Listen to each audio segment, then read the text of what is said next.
बिस्मिल्लाहिर्रहमानिर्रहीम, अस्सलाम वालेकुम रहमतुल्लाहि वबरकातुहू। मेरा नाम अहमद अकील है, आप देख रहे हैं प्रॉपर्टी टीवी। इस वक्त रियल एस्टेट की जो मार्केट सूरत हाल है वो आपके सामने रखते हैं। मार्केट अभी तक कस्टमर्स की इतना फ्लो नहीं बना जो कि बनना चाहिए था। आमतौर पे जब मुल्क में इकनॉमिक सूरत हाल बेहतर रहती है तो रियल एस्टेट ऐसी प्रोडक्ट है कि जिसकी हमेशा से नीड थी, हमेशा रहेगी और ये नीड ख़त्म नहीं हो सकती। और पाकिस्तान जैसे मुल्क के अंदर के जहाँ कल्चरली हम लोग घर होना, अपने ओन करना, ख़रीदना, इंडो पाक के अंदर ये बहुत पसंद किया जाता है और ये सबसे टॉप प्रायोरिटी होती है। तो उस सूरत हाल के अंदर रियल एस्टेट की वैल्यू कहाँ से कहाँ बढ़ जाती है। अच्छा, ये जो इलेक्शन अनाउंस हो गए और उसकी वजह से इस वक्त मुल्क में कोई थोड़ी स्टेबिलिटी नज़र आना शुरू हो गई है। जबकि ये सारे प्रोसेस गुजर जाएंगे तो नई हुकूमत फॉर्म हो जाएगी तो एक्टिविटीज़ बहुत ज़्यादा होंगी, क्योंकि गवर्नमेंट्स का काम यही होता है कि वो किसी तरह आवाम को रोज़गार फराहम कर सके। यहाँ मैं आपको बताना चाहूँगा कि हम बहुत जल्द इंशाल्लाह कतर आ रहे हैं और फिर यूएई में आ रहे हैं, सो दैट कि आपसे मुलाकात हो सके। आपके पास इंशाल्लाह हम आएंगे, वहाँ आपसे मिलेंगे रियल एस्टेट के हवाले से या जो भी हमारे टॉपिक्स हैं उस हवाले से। आपकी कोई भी क्वेरी हो, कोई भी सवाल हो, आप हमसे ज़रूर कांटेक्ट कीजिए। इंशाल्लाह ताला हम अब बाकी मुल्कों में भी जहां हमें बुलाएंगे हम आएंगे इंशाल्लाह ताला, सो दैट पाकिस्तान में जो लोग इन्वेस्ट करना चाहते हैं उनकी जो भी सवालात हैं उसको आंसर कर सके, ऑन ग्राउंड रियल सेंस में उनकी फाइनेंशियल प्लानिंग के अंदर उनको हेल्प कर सके। और आवाम को रोज़गार फराहम करने के लिए जो चंद इंडस्ट्रियाँ हैं, जैसे पाकिस्तान में टेक्सटाइल है, पोल्ट्री इंडस्ट्री है, पाकिस्तान में रियल एस्टेट इंडस्ट्री है, ये चंद इंडस्ट्रियाँ हैं कि जिनको बुनियादी तौर पर गवर्नमेंट वो देती है। फिर स्टॉक एक्सचेंज वगैरह, इनको गवर्नमेंट जो है वो सपोर्ट करने की कोशिश करती है सो दैट के ज़्यादा लोगों का एम्प्लॉयमेंट जनरेट हो। और इससे ये बेसिक ज़रूरियात भी हैं, खाने पीने से लेके आप देखिए टेक्सटाइल जो है वो बहुत बड़ी नीड है इंसान की। सबसे इससे बढ़ के वो जो बाकी नीड्स हैं, कपड़ों की नीड है, खाने की नीड है, वो छोटी नीड है। लेकिन जो बड़ी ज़रूरत है वो हमेशा घर की रही है, अपार्टमेंट की रही है, लिविंग की रही है।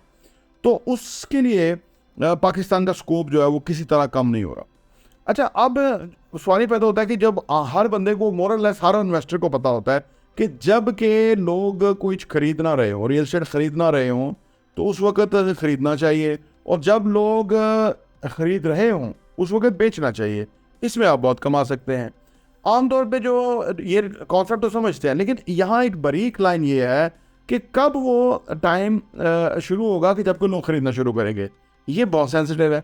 यानी जैसे पिछले एक साल से ऑलमोस्ट प्लॉट्स की कीमतें 30, 45, 40% नीचे आई हैं। अभी भी बहुत अच्छे प्लॉट बहुत रीजनेबल कीमत पे एग्जिस्ट करते हुए घर बन सकता है, वो रेडी है, लेकिन वो कस्टमर नहीं है।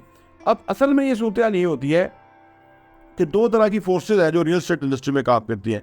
नंबर वन फोर्स वो है कि जो घर बनाने के लिए चीज़ें लेते हैं वो ले रहे हैं, इसीलिए दुनिया के काम चल रहा है। वो आज भी कस्टमर आ रहा है, इक्का दुक्का चीज़ खरीद लेता है और वो चला जाता है मार्केट से। दूसरे वो लोग होते हैं कि जो बेसिकली, क्योंकि पाकिस्तान में इंडस्ट्री लगाना, इंडस्ट्री चलाना मसला है। बिजली हमारे पास बहुत महंगी है, ह्यूमन रिसोर्स ट्रेन नहीं है, हम गारमेंट्स नहीं बना सकते, हम रॉ कॉटन बेच देते हैं।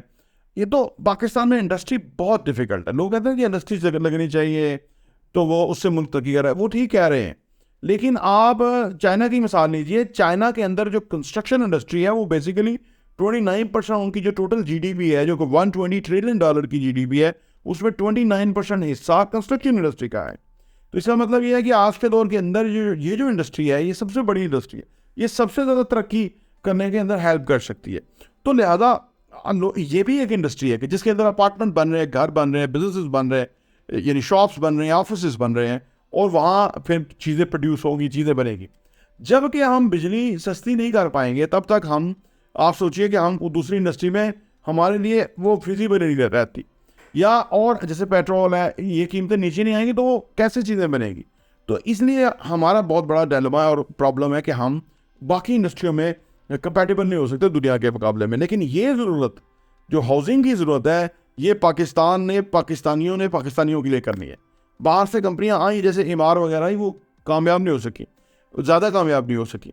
पाकिस्तानी कंपनियों ने पाकिस्तानी ये काम करना है, और इसके अंदर हमारी अपनी स्किल्स जो महारत है वो है ही है। बहुत सारे लोगों को एम्प्लॉयमेंट मिलता है। 40 इंडस्ट्रियाँ चलती हैं जबकि कंस्ट्रक्शन इंडस्ट्री का पहिया चलता है।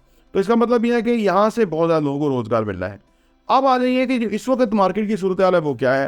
तो इस वक्त मार्केट की सूरत हाल ये है कि उसमें कस्टमर कम है, लेकिन जो इंटेलिजेंट इन्वेस्टर्स हैं वो मार्केट के अंदर अभी मौजूद है। वो अपने लिए फिजिबल चीज़ें ढूंढ रहे हैं, अवारे की चीज़ें ढूंढ रहे हैं, क्योंकि ये उनका ढूंढना इस वक्त बड़ा जायज़ बनता है।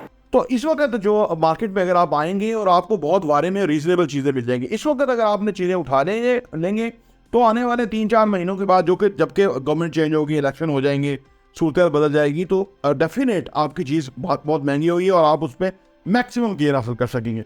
और वो लोग जो घर बनाने का ख्वाब है, जल्दी करें, 1-2 महीने के अंदर ही मैक्सिमम वो कोई ना कोई चीज़ उठा लें, क्योंकि उसके बाद चीज़ें 40% बढ़ जाएंगी। कीमतें जो नीचे गई हुई हैं वो तो डेफिनेट बढ़ेंगी, लेवल पे आएंगी ना, फिर उससे ऊपर जाएंगी। तो ये ही टाइम है इन्वेस्टमेंट करने का। उन लोगों के पास जो मुनासिब सरमाए के साथ है वो अच्छी रीजनेबल चीज़ उठा ले और उसका उनको बहुत फ़ायदा होगा। प्रॉपर्टी वीडियो देखने का बहुत बहुत शुक्रिया।